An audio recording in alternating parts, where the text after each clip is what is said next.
कर्म होता है, एक कर्मयोग होता है।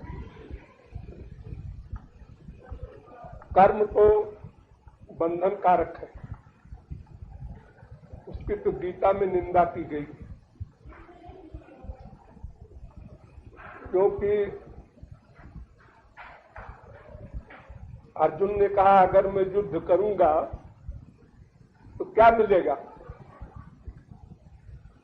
तो भगवान ने कहा हतो वा प्राप्त स्वर्गम जित्वा वा भोक्ष्यसे महीम। अगर तू युद्ध में मर गया तो स्वर्ग मिलेगा, और अगर जीत गया तो पृथ्वी मिलेगी। तो अर्जुन ने कहा स्वर्ग में क्या है? स्वर्ग कोई ऐसी चीज है क्या जहां आनंद मिलता हो, अनंत मात्रा का, अनंत काल का? तुमने कहा नहीं, ऐसा नहीं। स्वर्ग में माइक सुख मिलता है, और वो भी कुछ दिन के लिए। क्षीणे पुण्य मर्तलोकम विशंत। गीता में कहा कि जहां पुण्य समाप्त हो गया, कर्म का फल भोगा, 10 साल, 20 साल, 50 साल कर्म का फल खत्म हो गया, तो फिर मृत्युलोक में भेज दिया गया। तो कर्म माने वर्णाश्रम धर्म का कर्म जो वेद सम्मत हो। ये जो कर्म करते हैं सब लोग, ये कर्म नहीं है। कर्म उसे कहते हैं जो वेद से 100%, एक वेद मंत्र के, एक शब्द के, एक अक्षर के, एक स्वर में भी गड़बड़ी न हो,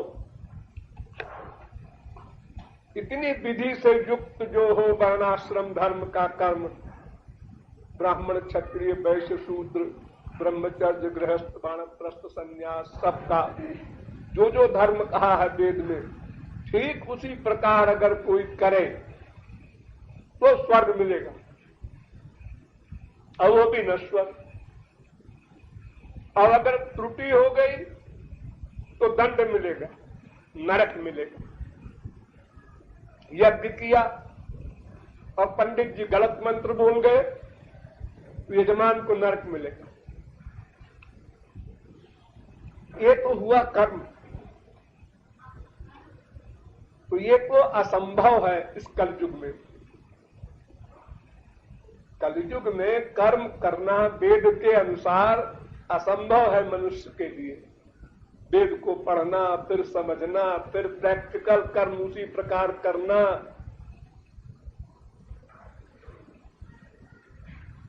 अब अगर कोई कर भी ले तो नश्वर स्वर्ग मिलेगा, वहां भी दुख है, वहां भी अशांति है, काम क्रोध लोभ मोह मद मात्सर्य सब वहां भी है। जैसे हमारे यहाँ एक गरीब आदमी है, एक अमीर आदमी है, ये फर्क दिखाई पड़ता है दूर से, और जब उनके अंदर घुसो सब दुखी है, पैसे वाले और दुखी हैं। और इस कर्म के अलावा भगवान ने कहा भाई हाँ तुम ठीक कहते हो अर्जुन, कर्म करने से तो बंधन ही है। स्वर्ग मिला तो, नरक मिला तो, मृत्युलोक मिला तो, तुम कर्मयोग करो। कर्मयोग क्या है महाराज? कर्मयोग ये है कि तस्मात् सर्वेषु कालेषु मां मनुस्मर युध्य च। मन का अटैचमेंट मुझ में रहे और कर्म कर। एक्टिंग में, कर्म में अटैचमेंट न होने पावे।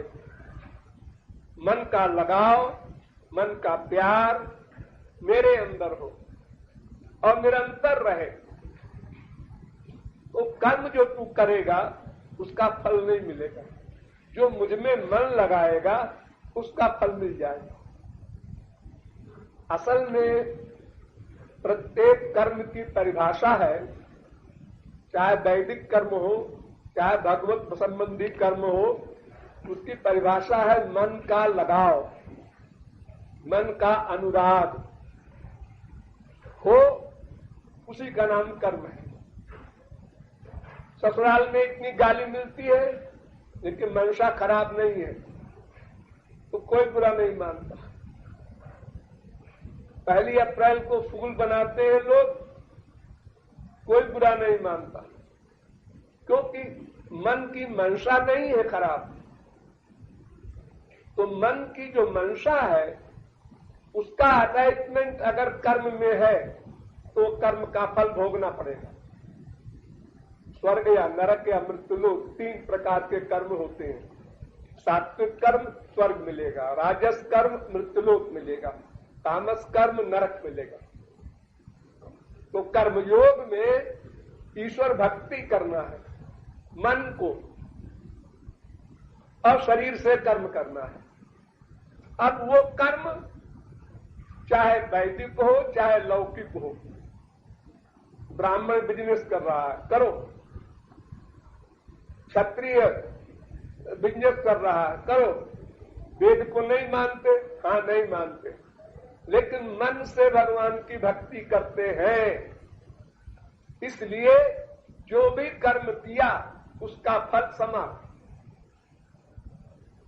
तो जितने कर्म गृहस्थ में सब लोग करते हैं करें अपना अपना शरीर निर्वाह के लिए, लेकिन मन का अटैचमेंट जो माँ बाप बेटा स्त्री पति धन प्रतिष्ठा आदि में है,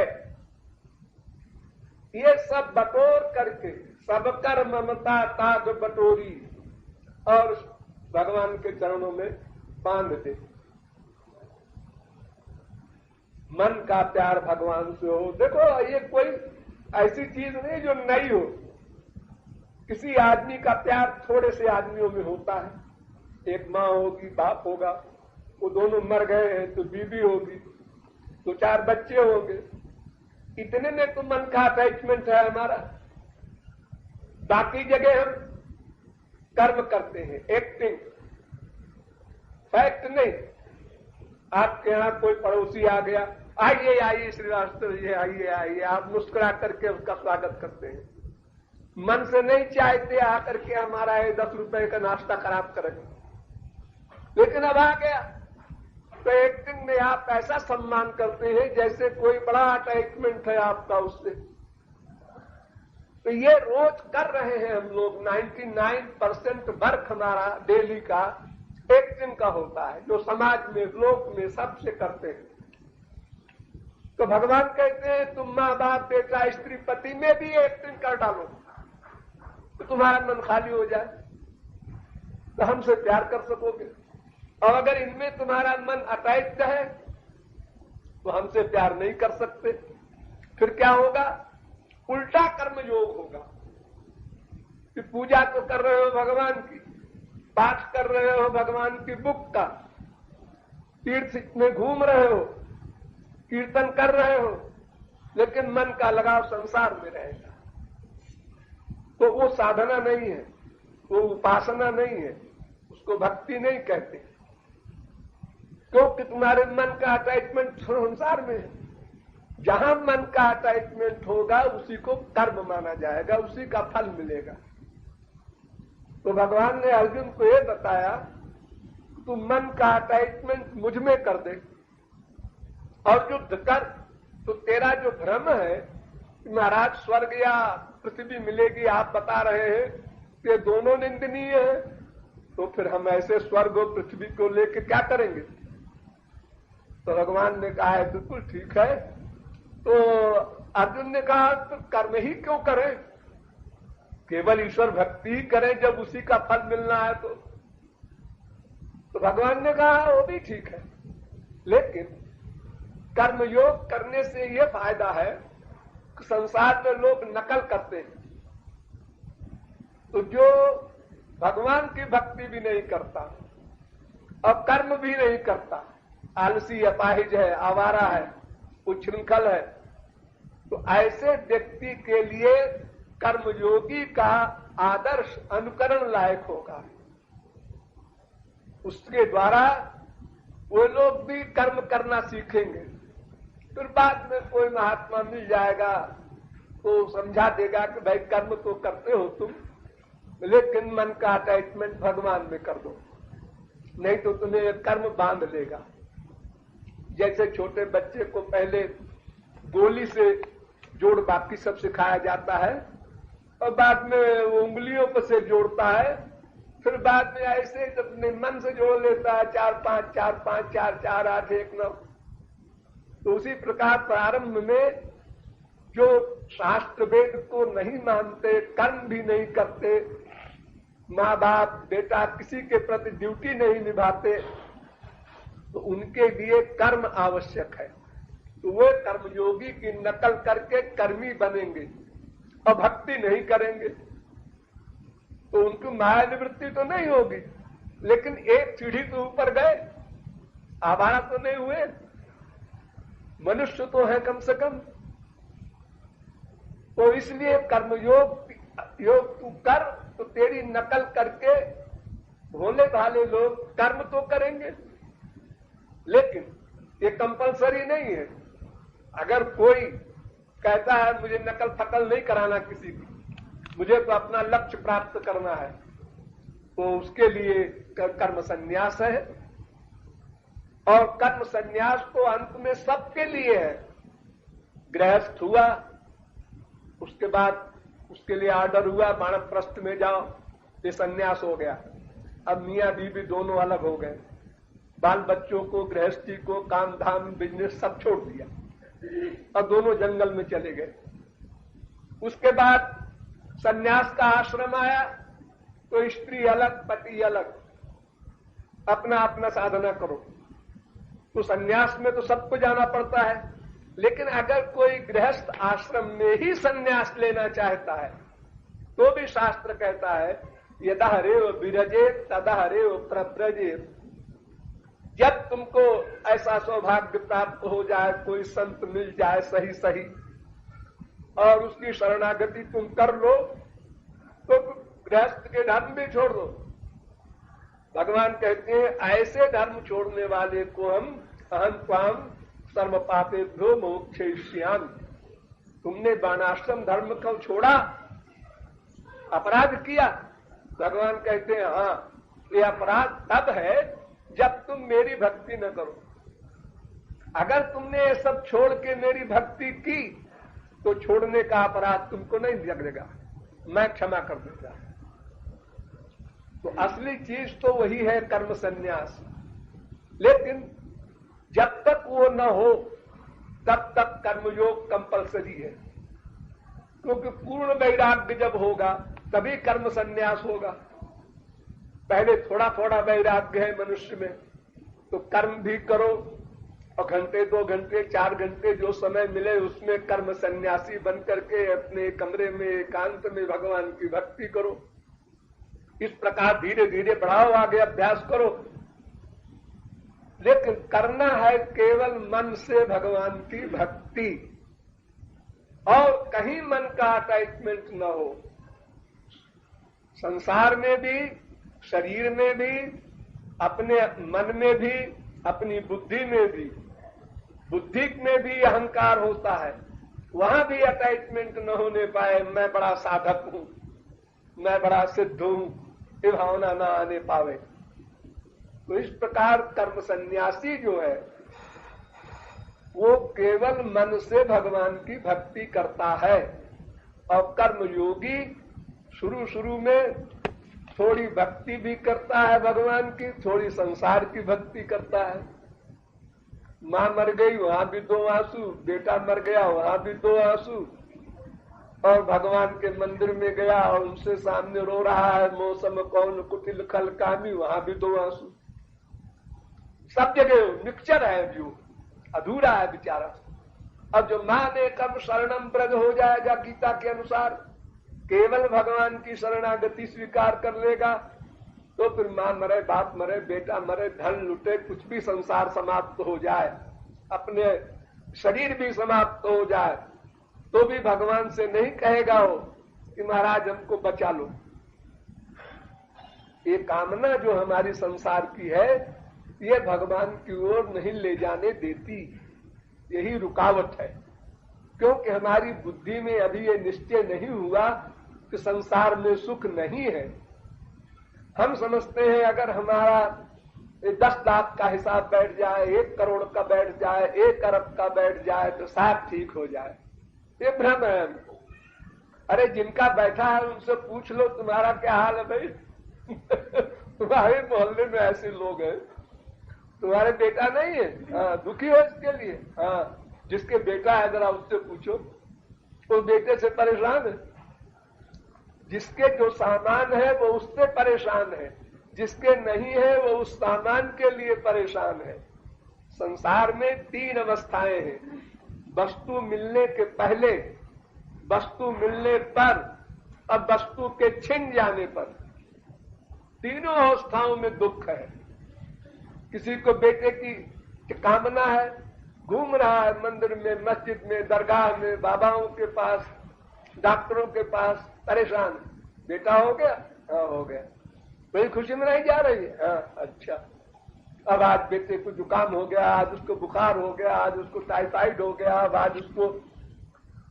अब उसके पीछे परेशान है रोज, कहीं मर न जाए। अगर बेटा मर गया तो फिर रो रहा है उसके लिए। तो संसार मिलने के पहले भी टेंशन, संसार मिल जाने पर भी टेंशन, और संसार नष्ट हो जाने पर तो टेंशन हो गई। तो ये बात अगर बुद्धि में 100% बैठ जाए, ऐसी बैठे कि निकले ना, तब भगवान की भूख बढ़े, प्यास बढ़े। फिर मंदिर में बैठ करके जो हम कहते हैं तुम्हें माता च पिता तुम्हें, वो फिर हृदय से निकले वो आवाज। एक माँ घर में बैठी है ऐसा नहीं, वो माँ तो टेम्परेरी है, फिजिकल है, शरीर की है। आत्मा की माँ तो केवल परमात्मा है। आत्मा की संपत्ति, आत्मा का कोई भी नाता केवल परमात्मा से है। बाकी नाते तो बदलते जाते हैं हर जन्म में। आज हमारा जो बाप है वो मर गया, मरने के बाद हमारा बेटा बना, कहां जाएगा वो? अपने जूनियर के यहां तो पैदा होगा। वो हमारे जो पुरखे हैं वो हमारे बेटे नाती बन रहे हैं। फिर हम पुरखे हो गए तो हम अपने बेटों पोतों के नाती पोते बेटे बनेंगे। ये तो परिवर्तनशील नाता है। अनंत जन्म बीत गए। सुखदेव परमहंस मां के पेट में 12 वर्ष रहे। तो कोई बाहर वेद मंत्र बोले और गलत बोले तो अंदर से आवाज आवे, ऐ गलत बोल रहे हो। तो वेद व्यास ने कहा तुम कौन हो भाई कि पेट में वेद मंत्र सब तुमको याद है? सुखदेव ने कहा मैं क्या बताऊं कौन हूं? 84 लाख योनियों में अनंत बार घूम चुका, मैं क्या बताऊं मैं कौन हूं? अरे मैं कौन हूं? एक हूं तो बताऊं। कुत्ता बिल्ली गधा हर योनि में गया मैं, मनुष्य भी अनंत बार बना, लेकिन तत्व ज्ञान नहीं हुआ, इसलिए अपने लक्ष्य को नहीं प्राप्त कर सके, ईश्वर भक्ति नहीं किया। ईश्वर भक्ति का दंभ बहुत किया। रोज मंदिर जाते हैं और प्रणाम करते हैं, सिर भी नीचे रखते हैं, दोहा चौपाई श्लोक भी बोल जाते हैं, लेकिन कितने आंसू बहाए तुमने भगवान के लिए? आंसू तो नहीं बहाते। फिर प्यार कहां है? भगवान केवल राम ही केवल प्रेम प्यारा, केवल प्रेम। वो तुम्हारी स्तुति नहीं सुनना चाहते, वो तुम्हारे मन का प्यार चाहते हैं। कितना प्यार है तुम्हारा? एक भरोसो, एक बल, एक आस, विश्वास का क्या मतलब है? अनन्य बनो, केवल भगवान से ही प्यार हो। इसलिए गीता तो बड़ी क्लियर है कि अर्जुन कर्म छोड़ रहा था तो विकर्म है, नरक का काम है। अब अर्जुन कर्म करे, युद्ध करे तो स्वर्ग या पृथ्वी मिलेगी, वो भी निंदनीय।